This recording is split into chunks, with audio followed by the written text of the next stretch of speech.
Bom, a gente vai ter continuação da aula de modernismo português, focando no Fernando Pessoa. Né?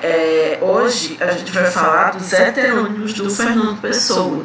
Na aula passada a gente falou da geração portuguesa da qual ele fez parte, né? Da primeira geração modernista portuguesa. Ele foi muito amigo do Almada Negreiros, do Mário de Sá Carneiro, foi o melhor amigo dele, aliás. E aí a gente vai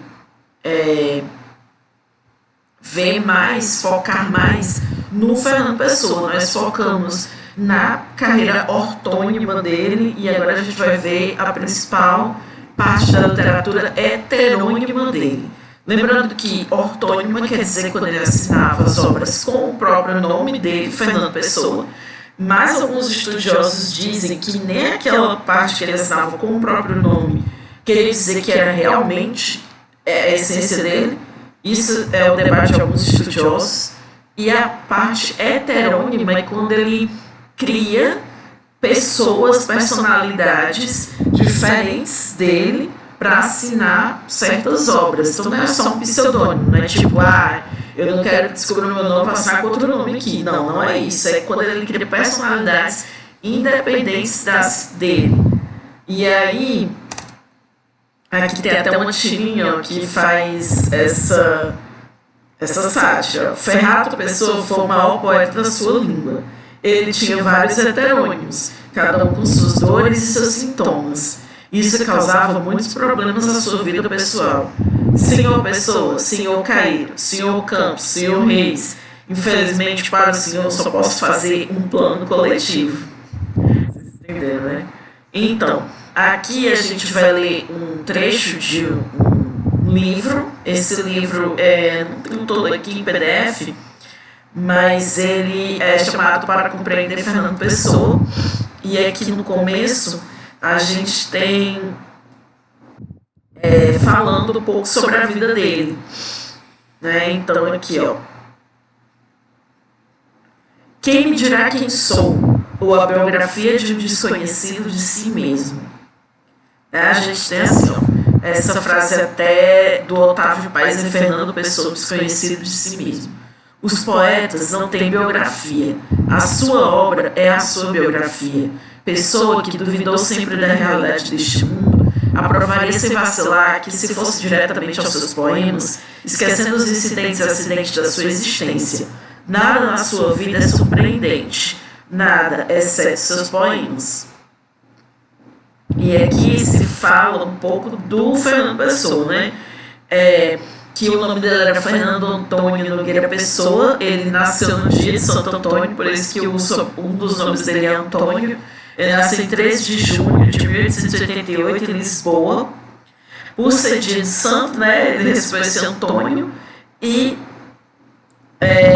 mais tarde ele ia inventar para si próprio algo cerca de 72 nomes conhecidos, ou até mais, pois continuam a surgir inéditos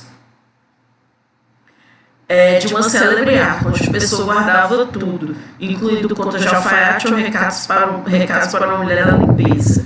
A arca essa que parece não ter fundo à vista. Ainda recentemente foram publicados argumentos para cinema.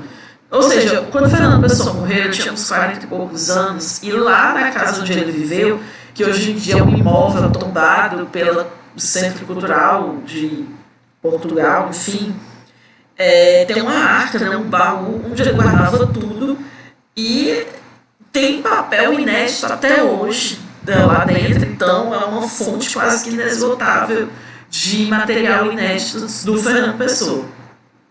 O pai do poeta, Joaquim Seabra Pessoa, era crítico musical e morreu novo, aos 43 anos. E o Fernando Pessoa só tinha 5 anos. E aí depois morreu seu irmão Jorge. Ficou assim sendo desde então e apenas o menino da sua mãe, é o nome de um conhecido poema dele, Maria Madalena Pinheiro Nogueira Pessoa, de ascendência soriana. E aí ela se casou de novo e eles se mudaram para a África do Sul, né? Eu já tinha falado isso na aula passada. Ele foi em 1896, então com 8 anos, viajou com a mãe porque ela se casou com o comandante João Miguel Rosa, cônsul honorário de Portugal em Durban, na África do Sul. E ele fez com raro brilhantismo seus estudos primários e secundários e tomou contato com autores ingleses e franceses. Ele tinha uma cultura bastante vasta por causa disso. Começou também a tornar-se um escritor bilíngue, escrevendo em inglês e português. Uma curiosidade, a primeira propaganda da Coca-Cola em português foi Fernando Pessoa que escreveu.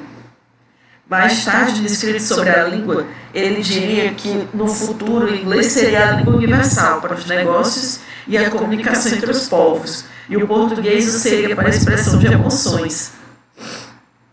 A opinião dele, claro, talvez ele parte premonitória. Em 1901, visitou Portugal, né, de férias, e aí ele retornou para Durban e depois ele fez e se inscreveu para o curso de letras quando ele voltou em definitivo para Portugal, mas ele abandonou para fundar uma tipografia, que era a Ibis, herdada de uma tia-avó, que fecharia pouco tempo depois, porque é conhecido que o Fernando Pessoa não tinha muita habilidade para as coisas da vida real, digamos assim, pagar conta, ganhar dinheiro, enfim. Não tinha grande jeito para os negócios. No entanto, ainda publicou na tipografia dois importantes poemas em inglês, o Antinous e o Epitalámio. Passou a viver com a avó Dionísia e duas tias, mais tarde evocadas no seu poema Ode Marítima, do heterônimo Álvaro de Campos, e também Aniversário. Esse poema Aniversário é muito bonito. E aí, ele descobriu em 1908 o Padre Antônio Vieira, que é um clássico português, leu Baudelaire, simbolistas franceses, Cesário Verde, Antero de Quental, que é uma geração literária anterior da dele. Leu o americano Walt Whitman, que viria influenciá-lo, e foi sempre nele a admiração por Whitman e ainda maior por Shakespeare. Também em 1908 surgiram as primeiras tentativas poéticas em português e os primeiros fragmentos da obra nunca acabada, o Fausto. E aqui diz que ele, com 5 anos de idade, já tinha escrito uma pequena quadra dedicada à sua mãe. É um poeminha. Em 1912, Pessoa fez de estrela literária, publicando nas páginas da revista A Águia, ligando ao movimento da Renascença Portuguesa e a figura de Teixeira de Pascoais. Né? E ele já começa a conhecer aquelas pessoas com quem ele vai formar o orfismo, né? A geração do orfismo, a primeira geração modernista portuguesa. E aqui fala dessa influência do Camões e tal. E aí, posteriormente, a propósito de Impressões do Crepúsculo sobre o paulismo, como veremos mais adiante, criticou em revista uma exposição que mais tarde confessou não ter visto de Almada Negreiros. Nascia daí o seu contato e amizade com Almada. Tornou-se igualmente amigo de Mário Sá Carneiro. Os dois, diria, tinham criado sensacionismo. O sensacionismo nasceu da amizade entre o Fernando Pessoa e Mário Sá Carneiro, que é uma das coisas que ele vai trabalhar bastante com o heterônimo do Alberto Caeiro. Daqui a pouco eu explico para vocês. E aí, no ano de 1913, foi uma grande criação, dado que nele surgiram também os primeiros textos do que ele viria a ser, do que viria a ser o seu livro do Desassossego, que só foi publicado pela primeira vez em 1982, que é atribuído ao Bernardo Soares, que seria um semi-heterônimo do Fernando Pessoa. E aí, em 1914, ele disse que foi o ano triunfal da sua vida, no qual surgiram nele vários poetas, que chamou de heterônimos, outros nomes, isto é, poetas que escreviam uma poesia diferente daquela assinada com o seu verdadeiro nome. Segundo contou mais tarde, 8 de março, e subitamente numa espécie de êxtase, surgiram nele os poetas Alberto Caeiro, Ricardo Reis e Álvaro de Campos. Romperam definitivamente, como já foi dito, um saudosismo de Teixeira de Pascoais, e tentou uma nova estética, marcada pelo movimento pictórico do cubismo. Né? Lembra ali, eles estão na mesma época das vanguardas, Europa, a que chamou de interseccionismo com o poema Chuva Oblíqua. Os críticos iriam determinar esse período de época dos ismos, né? Cubismo, futurismo, dadaísmo. Pessoa vivia como sempre viveria, de serviços ligados a escritórios comerciais, onde se encarregava da correspondência em inglês, e sempre percorrendo a cidade natal, mudando com frequência de carro quarto alugado. Nesse ínter, ia se ocupando de astrologia, contabilidade, cruzadismo, elaborando horóscopos para os seus outros eus e para si mesmo. Sim, Fernando Pessoa adorava signos, ele fazia mapas astrais dele, dos amigos, dos heterônimos, tem até na internet se você for procurar. Muitas vezes teve de recorrer ao empréstimo dos amigos, com os quais viria a fundar, em 1915, a revista Orfeu, né, vanguarda literária do modernismo português. E aí, aqui vamos voltar um pouquinho. Enfim, ele continuou escrevendo, como se disse antes, tendo como ofício de correspondente inglês de firmas comerciais. Conheceu uma delas, Ofélia Queiroz, a sua Ofelinha, porque se apaixonou e aqui escreveu cartas publicadas muitos anos depois da sua morte, com o título de Cartas de Amor de Fernando Pessoa. Delas, Álvaro de Campos haveria de dizer serem cartas de amor ridículas, é um dos poemas mais conhecidos dele. Todas as cartas de amor são ridículas. O namoro durou pouco tempo e teria retomado em 1930, mas ainda mais brevemente. Em 1925 ocorreu a maior das perdas do poeta, a de sua mãe. Com ela viveram em um quarto alugado, o último que morou na rua Coelho da Rocha, na zona de Campo de Ourique, em Lisboa. Casa que foi adquirida pela Câmara Municipal da cidade, agora chamada Casa Fernando Pessoa, Casa da Poesia. Tem um documentário, eu acho que no YouTube dá pra ver também, dessa visita a essa casa do Fernando Pessoa. E aí, dirigiu com o cunhado a revista do Comércio e Contabilidade. E continuou sempre a publicar em várias revistas, como a Atena, que também dirigiu, e a Contemporânea. Ele teve um reconhecimento oficial da sua importância em 1927 pela voz dos jovens poetas e críticos da revista Presença, que o declararam seu mestre. Nela viria a colaborar também naturalmente. Aliás, a um dos jovens da Presença se deve a primeira e grande, ainda que um pouco contestada, biografia de Fernando Pessoa, João Gaspar Simões. Em 1920 ele escreveu Tabacaria, de Álvaro de Campos, que é o meu poema favorito, modéstia à parte. É um dos poemas mais lindos que eu já li na minha vida, mais tocantes, mais reflexivos e filosóficos. Vale a pena, procure. É um poema grande, que tem umas 3 páginas, mas vale a pena. E também tem no YouTube pessoas lendo, se você quiser saber. E esse Tabacaria é atribuído ao heterônimo Álvaro de Campos, um dos mais conhecidos e belos poemas dele, e afinal de contas, para muitos do mundo.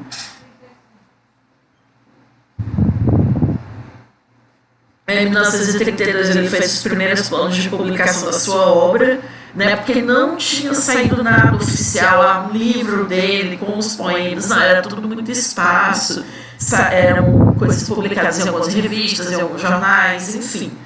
Em 1933, o crítico francês Pierre Rocard descobriu a poesia de Pessoa e escreveu sobre ela um artigo no Cahiers du Sud, revista de Marselha. Viria a ser posteriormente seu primeiro tradutor.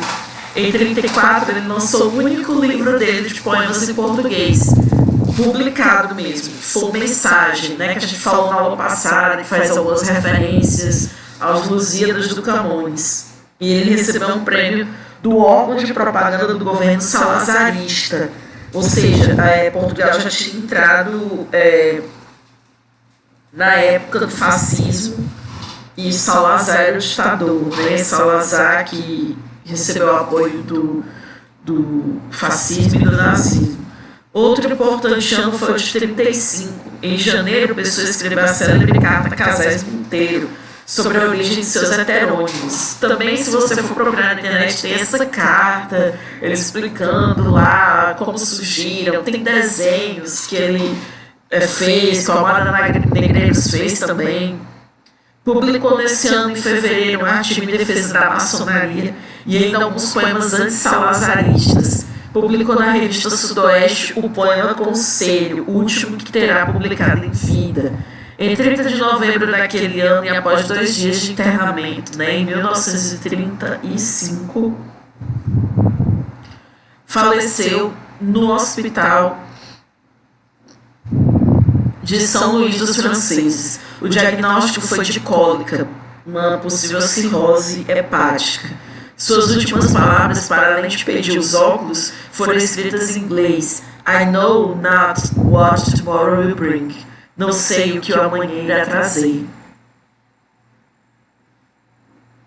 Aí foi sepultado no cemitério dos Prazeres, nome tanto irônico para um tal local. Ficou jazido da família até 1988, ou seja, no próprio centenário dele. Luiz de Montalvor, que viria a ser encarregado da publicação das obras de Fernando Pessoa, fez o seu elogio público no funeral, noticiado nos principais jornais. Assistiram a ele muitos dos seus admiradores, já não estavam, porém, Mário de Sá Carneiro, que fosse seu maior amigo. Lembra lá da aula passada, Mário de Sá Carneiro se suicidou em Paris, aos 26 anos, em 1916. Nunca foram encontradas as cartas de Pessoa para o Mário de Sá. Existe apenas a última, que não chegou a ser enviada, e de que guardaram a cópia. E uma memória comovida, ainda presente em 34, ele escreveu sobre o amigo falecido tanto tempo antes. Sei que falho de ti, estou a sós. Bom, enfim.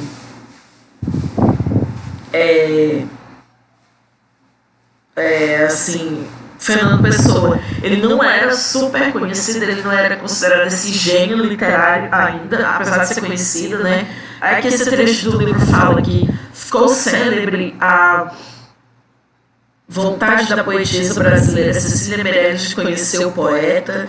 Em 1985 promoveram as comemorações nacionais e internacionais dos 50 anos de morte dele, seguidas em 1988 em Portugal e no mundo da cultura, das comemorações do centenário de seu nascimento. Né? Aí, nesse mesmo ano, em novembro, seus restos mortais foram transladados para um túmulo situado no claustro dos Monteiros dos Jerônimos, mosteiro onde repousam também Luís de Camões, Vasco da Gama e Alexandre Herculano. E aqui é uma das definições do Otávio Paz sobre o Fernando Pessoa.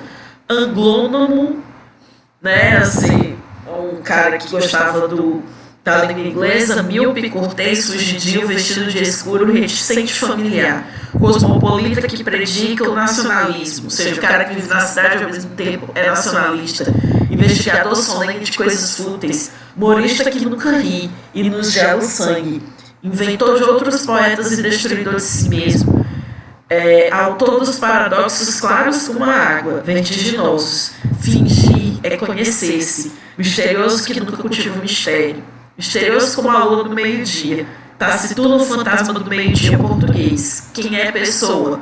Pierre Rucard, que o conheceu no final da sua vida, escreve: nunca, ao despir-me, me atrevi a voltar para trás. Tinha medo de vê-lo desvanecer-se, dissolvido no ar.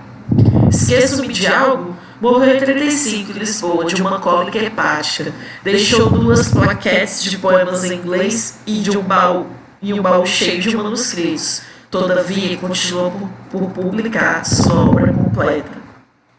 Então, aqui, a gente já viu, deu uma revisada, deu uma clareada no principal da vida do Fernando Pessoa. Bora aqui para os slides. Então, a gente vai falar agora desses heterônimos, né, que são tão importantes. Como já foi dito mais ou menos ali, o Fernando Pessoa, ele tinha não só esses heterônimos, ele tinha vários, mais de 70, mas os mais conhecidos, ou seja, os que mais tinham obras coesas publicadas ou publicáveis são o Alberto Caeiro, o Ricardo Reis e o Álvaro de Campos. Aqui está a carta, né, que o Fernando Pessoa explica a origem desses heterônimos mais fortes. O Ricardo Reis, ele nasceu em 1887, né, nas palavras do Pessoa. Não me lembro do dia e mês, mas tem os algures, ou seja, assim, ele sabe que tem algum lugar. Ele nasceu no Porto. E o Ricardo Reis, ele veio para o Brasil. Ele era um médico que veio para o Brasil. Alberto Caeiro nasceu em 1889 e morreu em 1915. Nasceu em Lisboa, mas viveu quase toda a sua vida no campo. Não teve profissão nem educação quase alguma. Álvaro de Campos nasceu em Tavira, no dia 15 de outubro de 1890. Às 1h30 da tarde, disse-me o Ferreira Gomes. Ou seja, ele fala como se fossem pessoas reais. E é verdade, pois feito o horóscopo para essa hora está certo. Este, como se sabe, é engenheiro naval por Glasgow, mas agora está aqui em Lisboa em inatividade, né? O Álvaro de Campos. Aí ele fala as descrições físicas de cada heterônimo. Caeiro era de estatura média, embora realmente frágil, morreu tuberculoso, não parecia tão frágil como era. Ricardo Reis é um pouco, mas muito pouco mais baixo, mais forte, mais seco.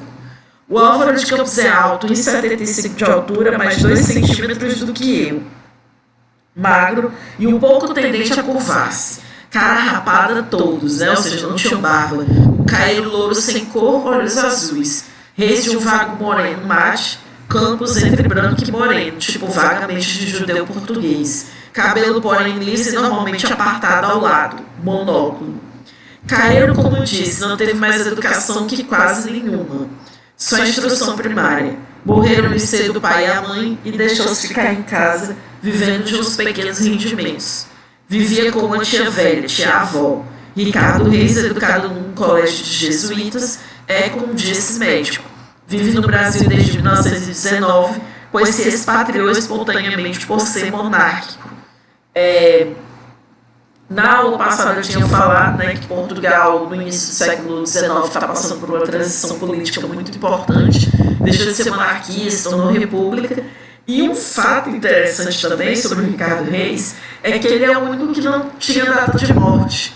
Então, um grandíssimo escritor português contemporâneo, que é o José Saramago, o único prêmio Nobel em língua portuguesa, ele escreveu um livro chamado O Ano da Morte de Ricardo Reis. Então, continuando, ele era latinista por educação alheia e um semi-helenista por educação própria. Álvaro de Campos teve uma educação vulgar de liceu. Depois foi mandado para a Escócia estudar engenharia, primeiro mecânica e depois naval. Numas férias fez a viagem ao Oriente, de onde resultou o opiário. Ensinou-lhe latim um tio beirão que era padre. Ou seja, vocês estão vendo que ele tinha todo um cuidado de criar lugar de nascimento, data, mapa astral, profissão, todos os detalhes físicos. Agora a gente vai ver exatamente cada um.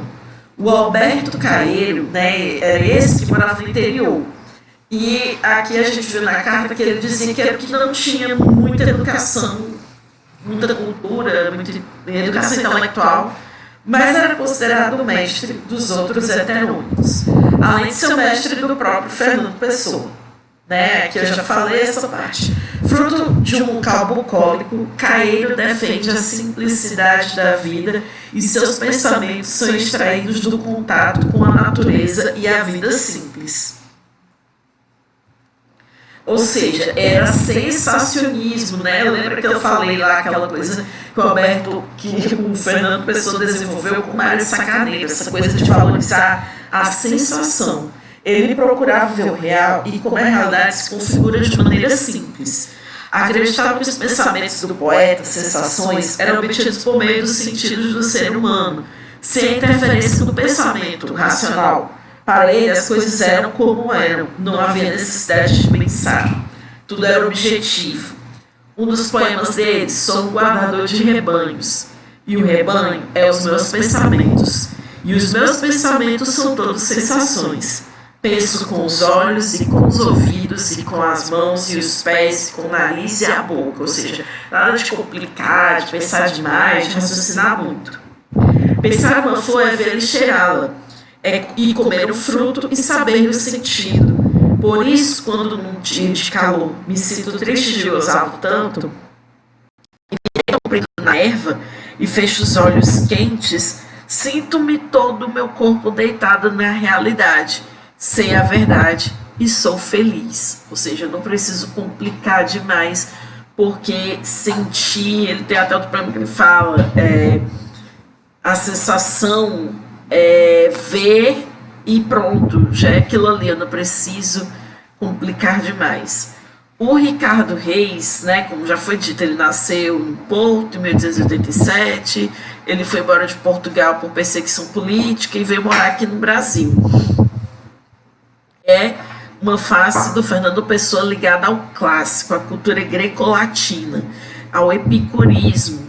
Ricardo Reis valorizava a vida campestre e a simplicidade das coisas, mas, ao contrário de Caeiro, ele não se sente feliz e integrado à natureza, sentindo-se fruto de uma sociedade decadente, que caminha para a destruição. Para Reis, o destino de todos já havia sido traçado, e só restava aproveitar a vida ao máximo, que é o lema do Carpe Diem. Um dos poemas dele mais conhecidos é esse, Segue o teu destino. Segue o teu destino, rega as tuas plantas, ama as tuas rosas. O resto é a sombra de árvores alheias. Carpe diem, epicurismo, equilíbrio. A realidade sempre é mais ou menos do que nós queremos. Só nós somos sempre iguais a nós próprios. Suave é viver só. Grande e nobre é sempre viver simplesmente. Deixa a dor nas áreas, como ex-volta aos deuses. Vê de longe a vida, nunca interrogues. Ela nada pode dizer-te. A resposta está além dos deuses. Mas serenamente imita o Olimpo no teu coração. Os deuses são deuses porque não se pensam. Ou seja, tem essa coisa de que a gente não pode fazer muita coisa mesmo, tudo já está traçado, epicurismo, tudo aqui retratado. E, claro, a influência do clássico. O Álvaro de Campos, ele é o mais pessimista da turma. Era a face ligada ao modernismo, ao futurismo. E ele é o engenheiro, né? É um homem voltado para o presente e a sua poesia buscava transmitir o espírito do mundo moderno. Ele tem até um poema que é o Lisbon Revisited, que ele fala das máquinas, ele fala da solidão, ele fala da vida urbana. Teve 3 fases: decadentista, futurista e pessoal. Na fase decadentista, há uma ligação com o simbolismo, um descontentamento, o tédio em relação ao mundo presente. Na fase futurista, vemos a ligação com o moderno e o tempo presente, que passava por modernização. Na fase pessoal, vemos questionamentos sobre si próprio, descontentamentos e um certo abatimento. Ele é o mais melancólico, mais pessimista, mais reflexivo. Aqui é um trecho do poema Tabacaria. Não sou nada, nunca serei nada. Não posso querer ser nada. A parte disso tem em mim todos os sonhos do mundo. Janelas do meu quarto, de um dos milhões do mundo que ninguém sabe quem é. E se soubessem quem é, o que saberiam? Dás para o mistério de uma rua cruzada constantemente por gente. Real, impossivelmente real, certa, desconhecidamente certa. Com o mistério das coisas por baixo das pedras e dos seres. Com a morte a pôr umidade nas paredes e nos cabelos brancos dos homens. Com o destino a conduzir a carroça de tudo pela estrada do nada. Que sei eu do que serei, eu que não sei o que sou. Que ser o que penso, mas penso ser tanta coisa. E há tantos que pensam ser a mesma coisa que não pode haver tantos. O mundo é para quem nasce para o conquistar, e não para quem sonha que possa conquistá-lo, ainda que tenha razão. Esses são alguns dos trechos mais conhecidos desse poema, e você vê aí o pessimismo, a reflexão sobre a vida. O nome do poema é Tabacaria porque, no caso eu lírico, está no seu quarto, olhando pela janela para a tabacaria do outro lado da rua, que era uma loja onde se vendia chocolates, charutos, fumos, cigarros, esse tipo de coisa. Então, Fernando Pessoa, ele dá assunto para dias, ele é um gênio da literatura mundial, não só da nossa língua portuguesa. Ele tem muitas coisas a serem descobertas, muitos poemas maravilhosos que são lições de vida, que são aulas de literatura, e espero que vocês estejam estudando.